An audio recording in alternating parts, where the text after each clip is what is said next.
Chakshusmritam yena tasma Shri Gurave Namah.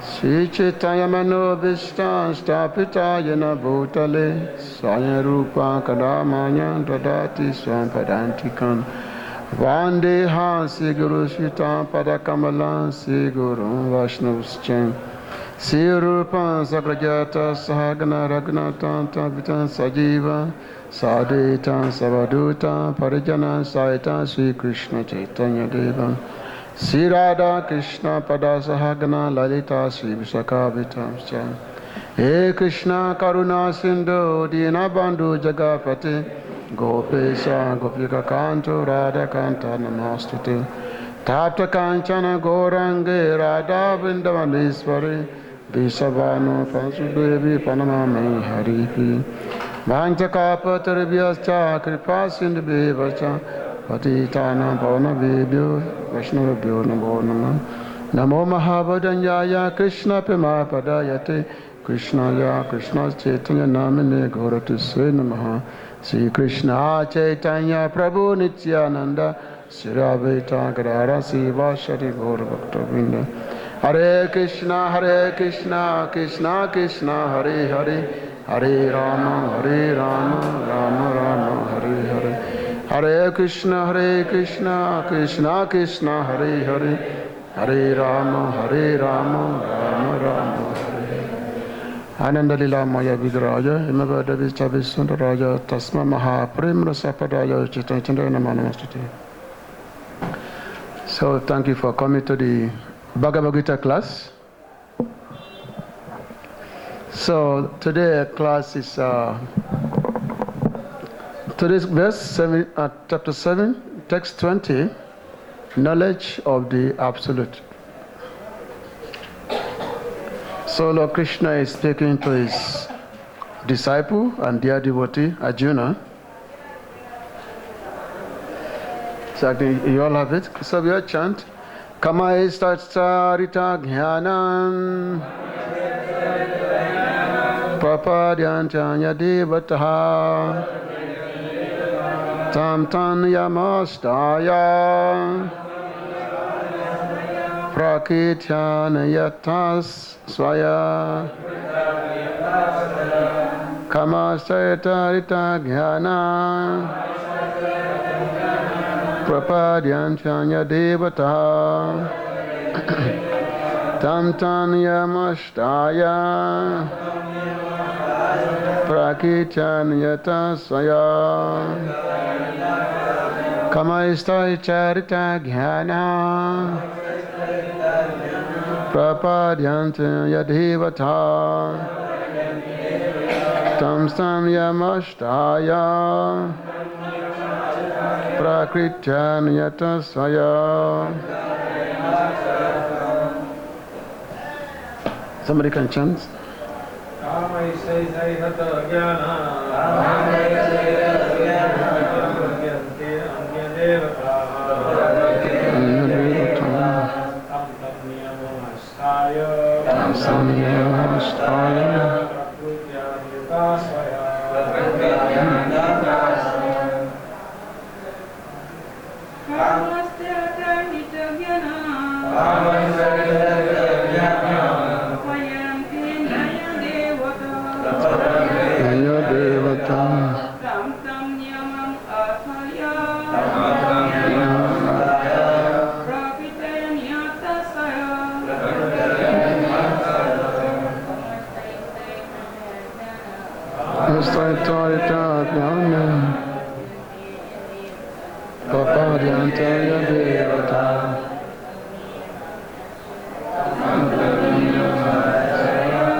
Kamai by desires, tai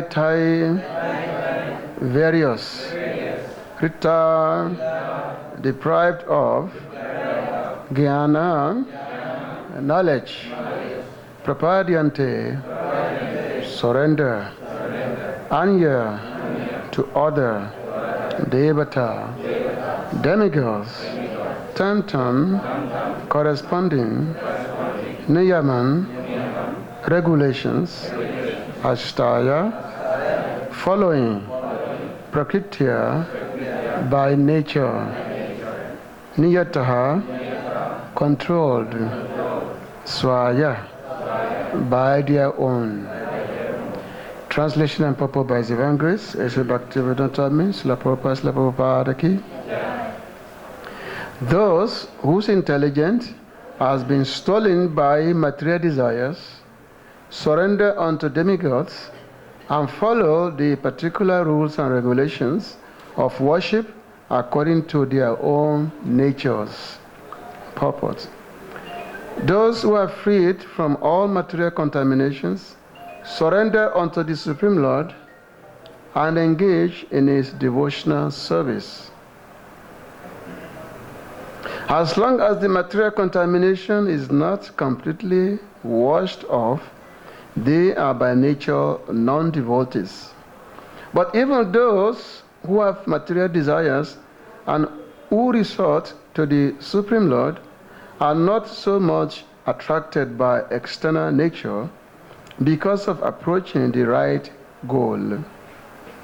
They soon become free from all material lust. In the Srimad Bhagavatam, it is recommended that whether one is a pure devotee and is free from all material desires, or is full of material desires, or desires liberation from material contamination, he should in all cases surrender to Vasudeva and worship him.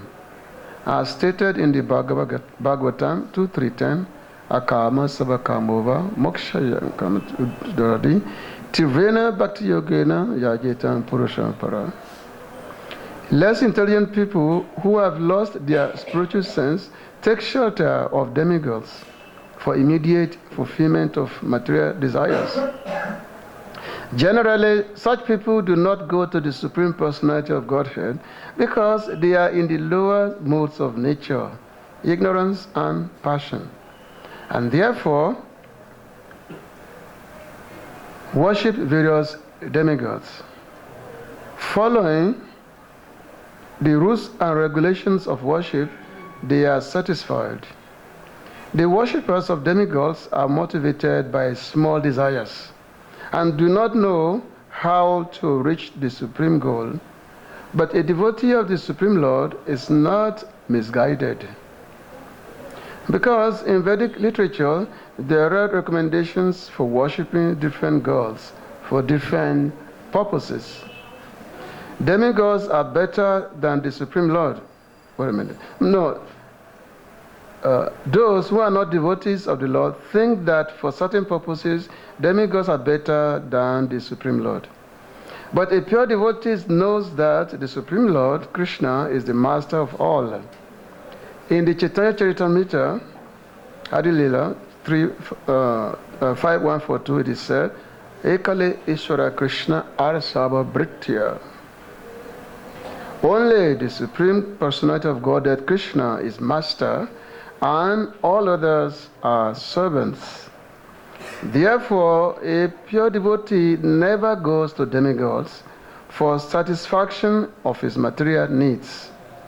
He depends on the Supreme Lord, and the pure devotee is satisfied with whatever he gives, which means with whatever Krishna gives. So a pure devotee is satisfied with that. So this chapter is dealing with the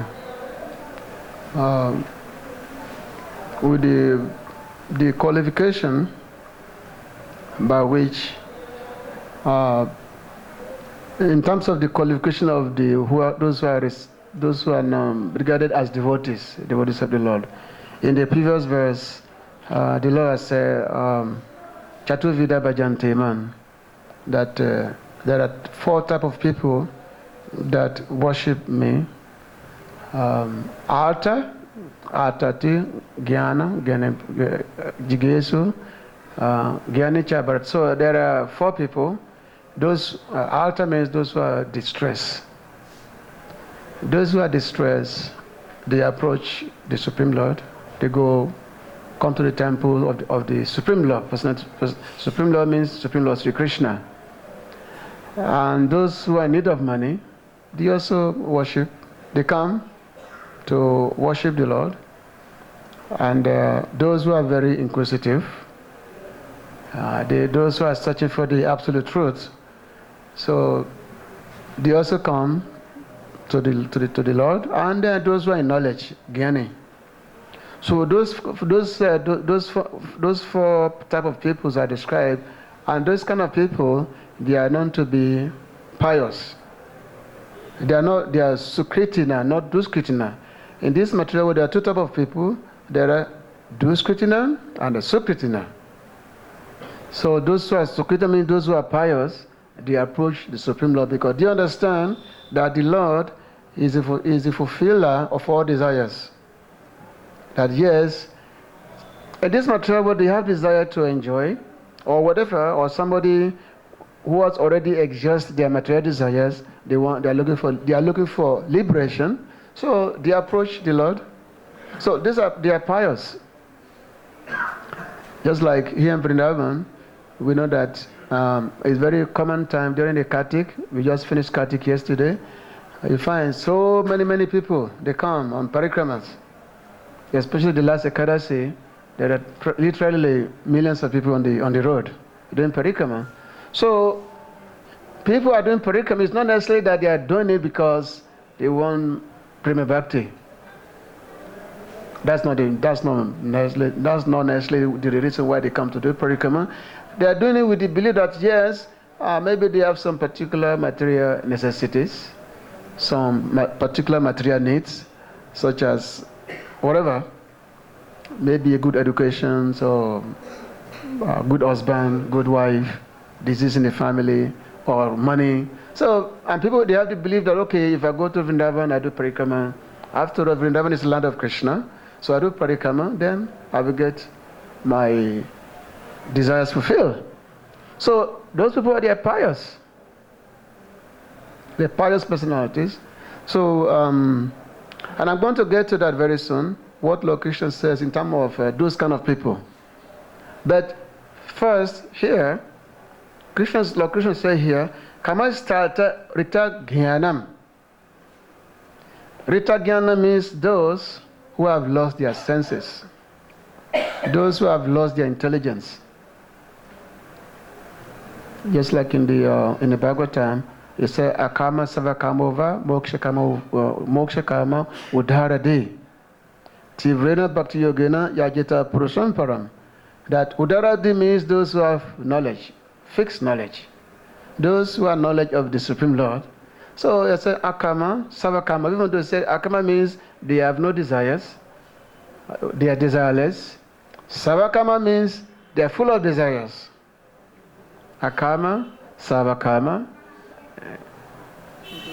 desireless, or full of all desires, or moksha karma, they desire liberation. So the Lord said, Shukadeva Goswami is saying that yes, even though whatever situation of life one is, one should still worship the Supreme Lord.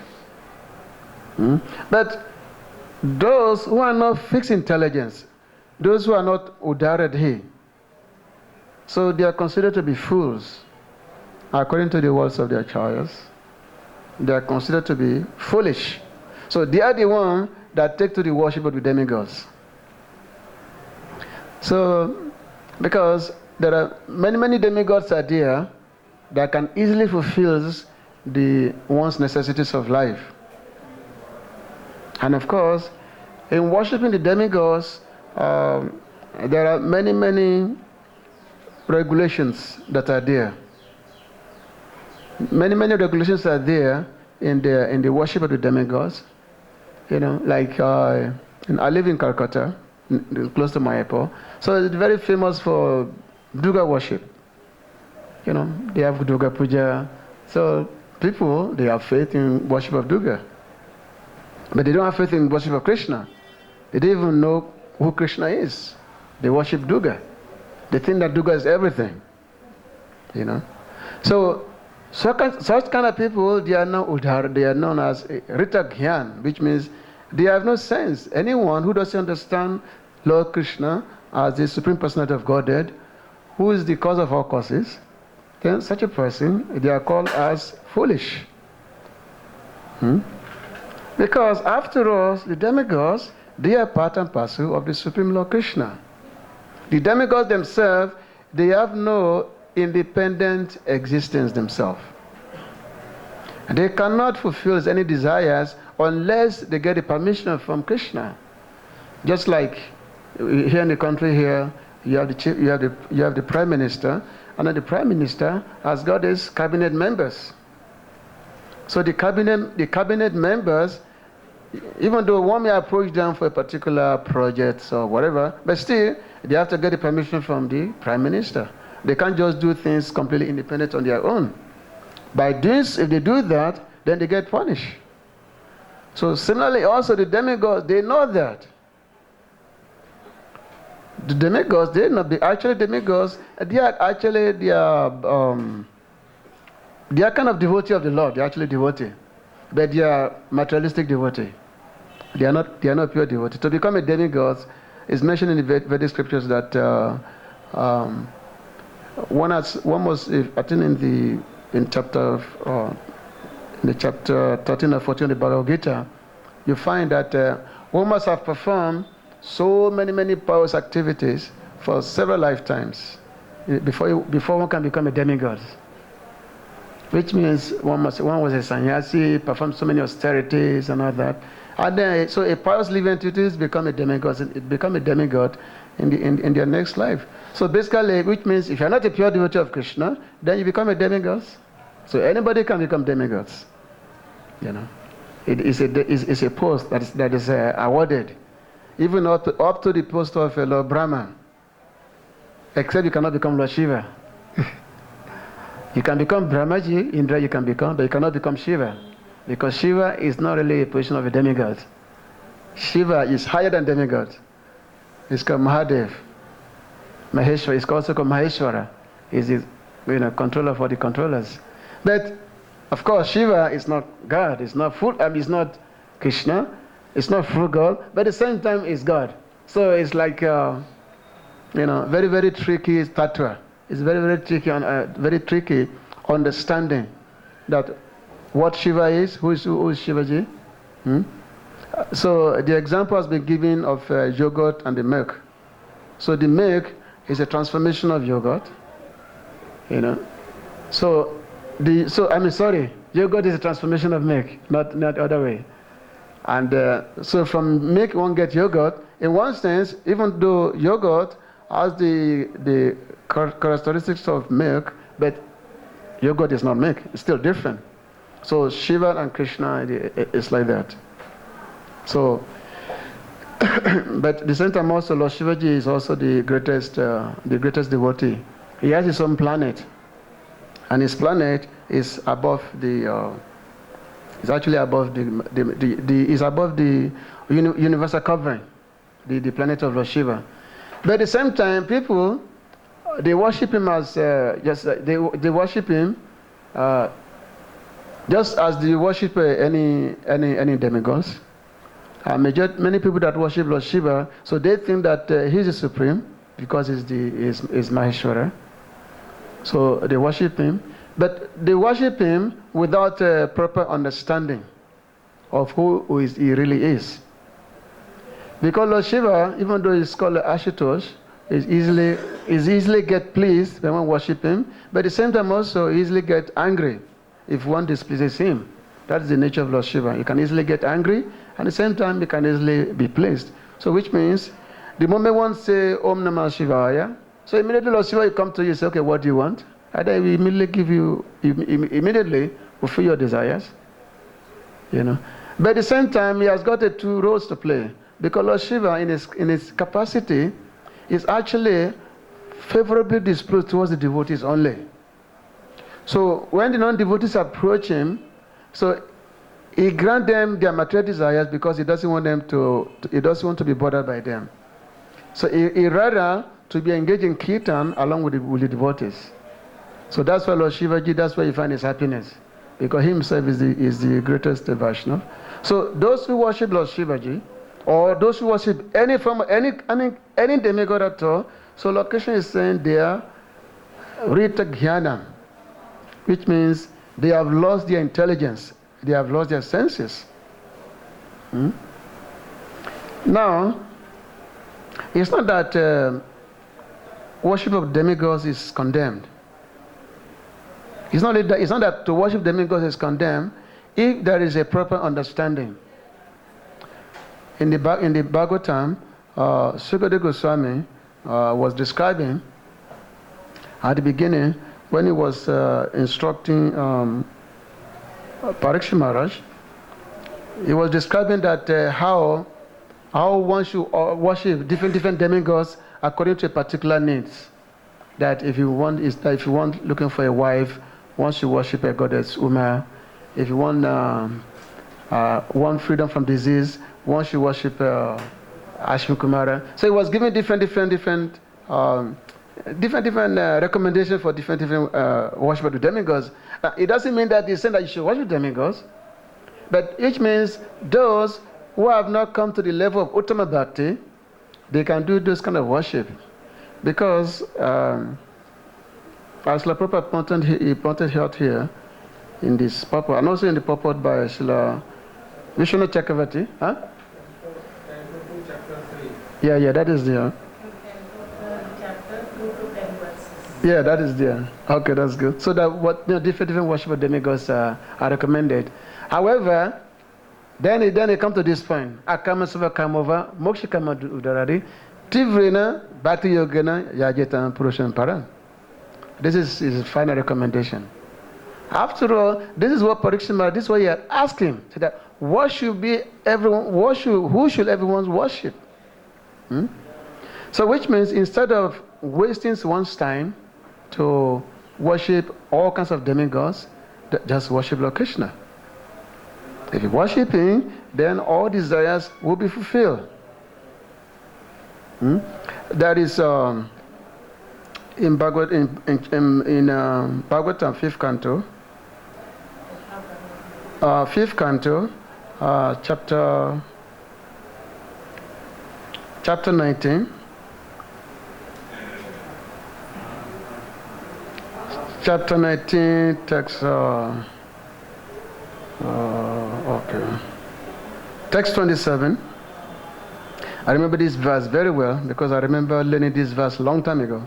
Satam dishat yaditam atitoninam naibatado yapunam atitan yatam swayan vidati bhajatam anichatan ichapidan nijapadapalavan. So it mentioned here that it's that the Supreme Personality of Godhead, he fulfills the desire, he fulfills the material desires of a devotee who approaches him with such motives. So which means you approach Krishna with material desires, he fulfills it for you. But there's one thing, but he does not bestow benediction upon the devotee so that devotee will come to him again and again to demand more benedictions. However, the Lord willingly gives the devotee shelter at his own lotus feet, even though such a person does not aspire for it. And that shelter satisfies all his desires. So that is the Supreme Personality of God's special mercy. So this is the special mercy of the Lord, that yes, when approaching for material desire, he fulfills one's material desire in an abundance way, so that one does not again keep coming again and again. Whereas when people worship a particular demigod, that I want this, I want that, so demigods will satisfy your desires, but again, but whatever they give is never enough. So which means you have to keep worshiping them every year. And if you don't worship them every year, then they get very angry with you. Just like the case of Indra, because the Brajabasi, they were used to offer Indra Puja every year, But this particular year, because Krishna wanted to punish Indra a lesson, he wanted to teach him a lesson, because he was so attached to the worship of the Brajabasi, Even though in position-wise, Indra his position is inferior to the position of the Brajabasi. Because the Brajabasi, they are pure devotees of Krishna. They are the topmost devotees of Krishna. So Indra is actually in a much more inferior position. So for him to be taking worship from those who are superior to him, it's an offense, basically. It's a great offense. Just like many of us, myself included, taking service from a personality like Srila Prabhupada. What a great, it's not even unthinkable. So Brajabasi, Nanda Maharaj, Yashodamaya, Upananda, Abhinanda, all the great, these are Krishna's, they actually regard themselves as Krishna's protector. They are the topmost devotees of Krishna. And Indra, is such an insignificant demigod, want to take service from Brajabasi. It's a great offense. So Krishna wanted to teach him a lesson. So therefore, in this particular year, it's okay, my dear father, you do not have to perform this sacrifice to Indra. After all, what is this Indra is, if you say that he's giving rain, the same rain is pouring on the ocean, and the ocean does not need rain. There's already plenty of water there. So Indra, by karma, by natural arrangement, is bound to give rain anyway. So there's no need to be performing any kind of sacrifice to worship me. There's no need. So in this way, Krishna, he convinced the Brajabasi that yes, it's not needed to worship Indra. So just worship the Brahmanas. Worship the cow. Worship Govardhan. Because by this attempt, Krishna has become very pleased. Krishna is Namo Brahmanya Devayago Brahmanitaya Cha. Krishna is very, very happy when the cows and the Brahmanas are worshipped. So in this way, so Krishna said, worship the cows and the Brahmana and the Govardhan hill. This way make me pleased. So in this way, the Brajabasi, so because Krishna, after all, is a very sweet talker, with his very beautiful face, is sweet talking. So the Brajabasi, they are very, very mesmerized by Krishna's talk. They say, yes, whatever Krishna says is correct. Yes, to this year, we're not going to perform Indra Puja. We are going to worship the Brahmanas. We are going to follow exactly what Krishna said. So they did Govardhan Puja, everything. And of course, Indra became angry. And he said, okay, now this Brajabasi, they've disobeyed me, so let me punish them. And then he sent rains, this and that. But of course, Krishna simply, in order to protect the Brajabasi, he simply raised the Govardhan hill on the tip of his finger. And even though when he was sending torrents of rains, thunders, and even enough, which is the same rain that comes at the time of universal dissolution, still, not even a blade of grass moved on the Govardhan hill. Nothing was even affected. So ultimately, Indra became discouraged. And then eventually he lost his pride that way. So main thing is that if one fails to worship the devas, so there's some repercussion there. If one fails to worship them, as if one is not a devotee. But for a devotee, so a devotee is not required to worship the demigods. It's not required. Yes, because demigods, because they have some power. They have some capacity. If one understands their true position, in this Manasiksha, Aragundas Goswami is Gura Goste Goslajishu, Sujane Busradane, so that a devotee should worship the Guru, worship the Brajabasi, he should worship the pure devotees, he should worship the Brahmanas, and he should also respect the demigods. Das Goswami was giving these injunctions. Because certain things, the demigods can be of help when it comes to render devotional service. Just like Ganesh. In the Brahma Samhita, there's a prayer to Ganesh is there.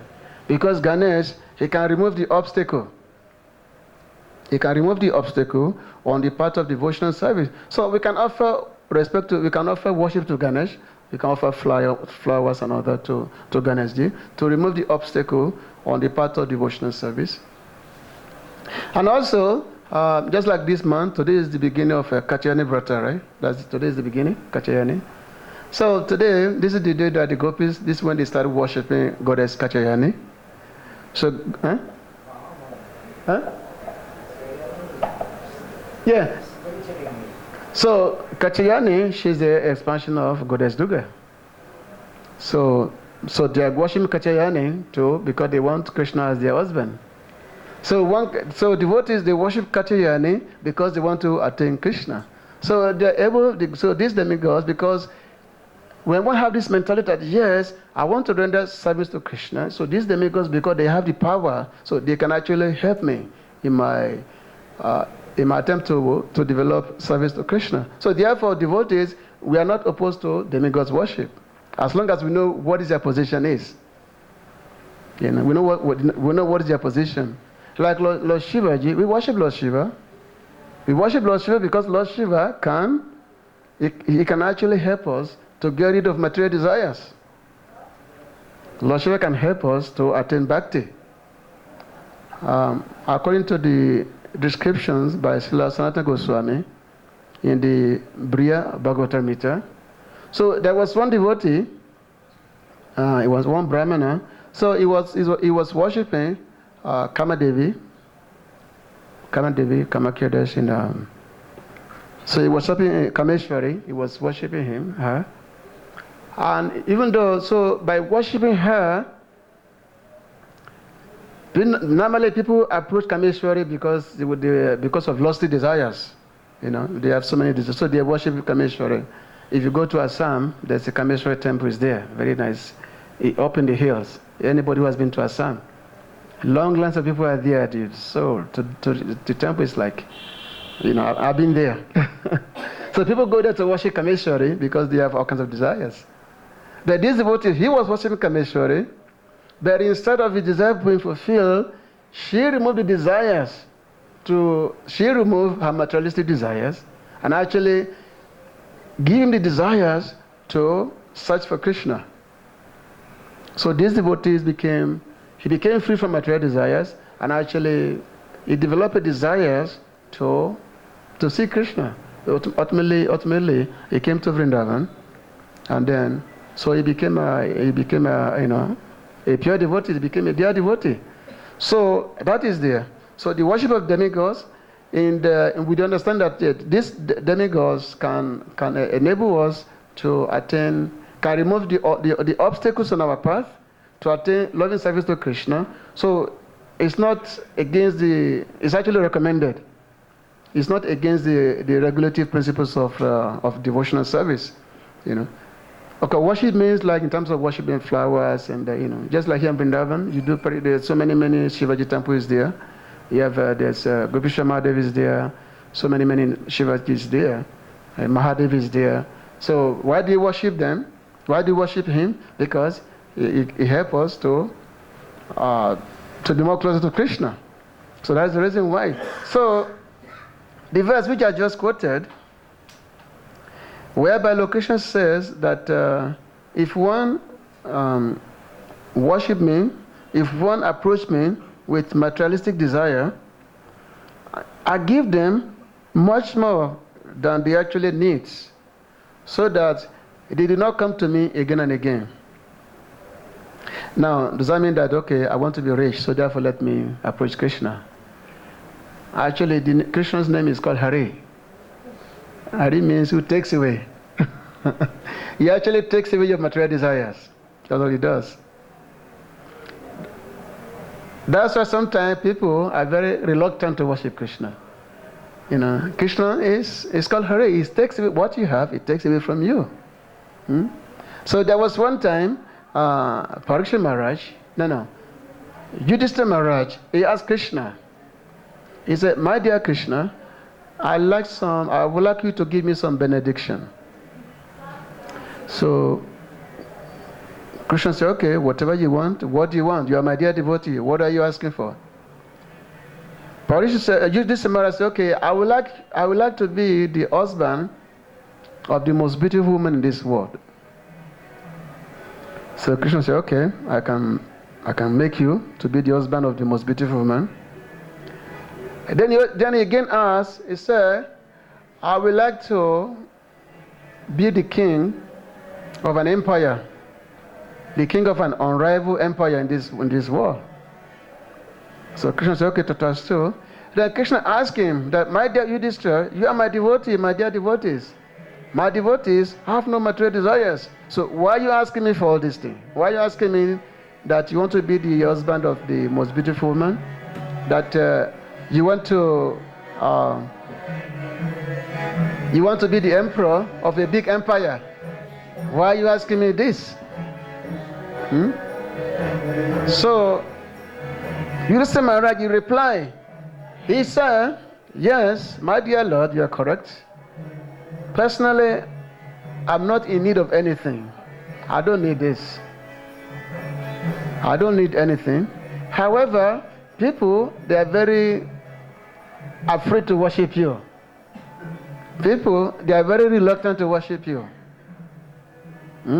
But when they see me as the king of an empire, or they see me as the husband of the most beautiful woman, they will say, oh, look at Yudhishthira Maharaj.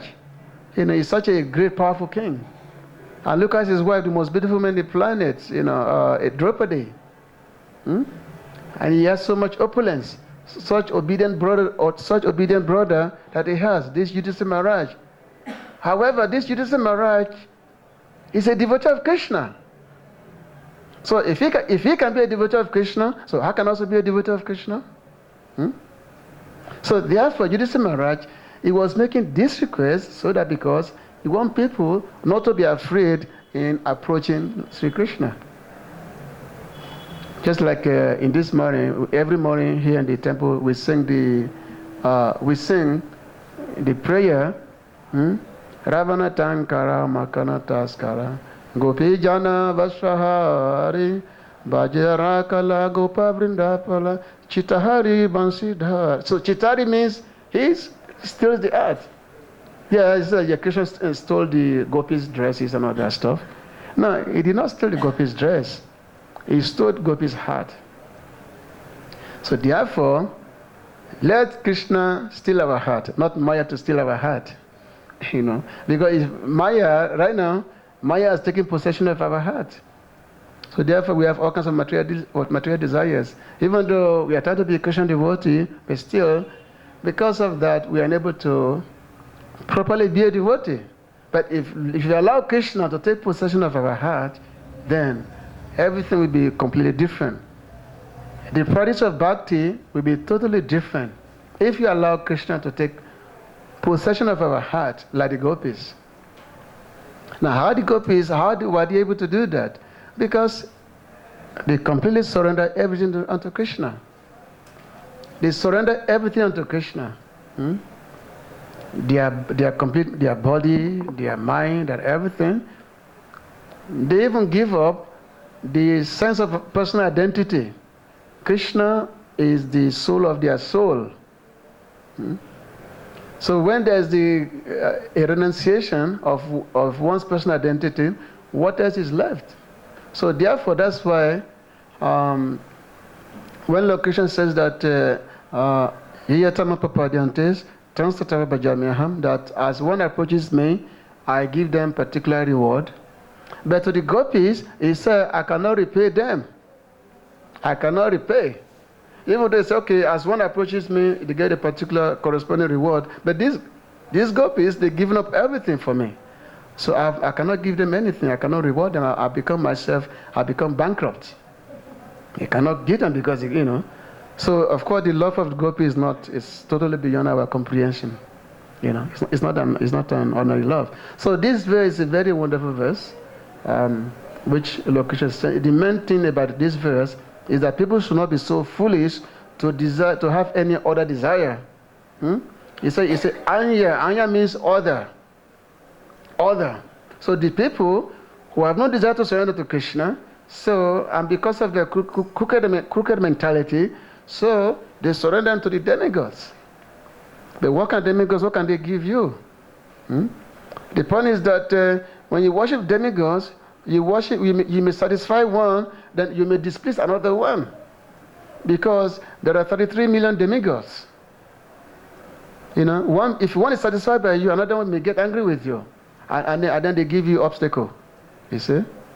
They give you all kind of obstacle. Whereas if you simply worship Krishna, surrender to Krishna, who is the shelter of every living entity, including all the demigods, then there will be no obstacle. No obstacle will not be there. You see? So that's why the devotees of Krishna, they are never wrong. No obstacle is never on their way. But you have to surrender. The full faith must be there. The faith must be there.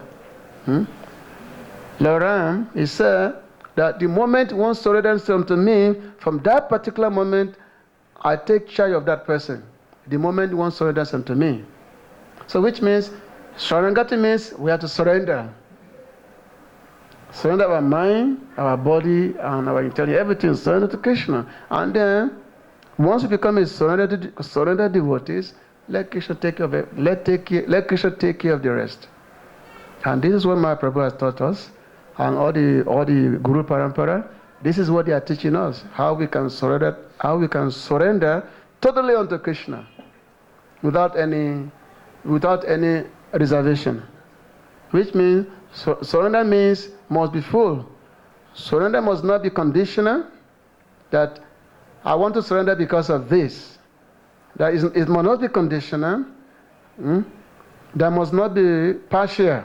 It should not be partial surrender. It must be full surrender. Because partial means holding back onto something. We hold back onto something, you know. Just like Queen Kunti, she prayed. He said that those who think that, who value their aristocracy, their learning, and this, he said they cannot surrender unto you. You know, Jamashwara, Sita Subi, Edaman Matapuna, Tun Akinchana Gochara. The only those who worship you, they are the ones who have Akinchana Gochara means they completely, they don't consider nothing is material they own. That the only thing they own only Krishna, nothing else. Nothing to them in this world has any value except Krishna. Those are the only ones who can truly surrender unto Krishna. And that is the message of the Bhagavad Gita, this particular chapter, from this chapter 7 all the way to chapter 12. And this is what we are going to be hearing. Because these 6 chapters is dealing with bhakti. It's dealing with bhakti unto Krishna. These 6 chapters of the Bhagavad Gita. Thank you very much.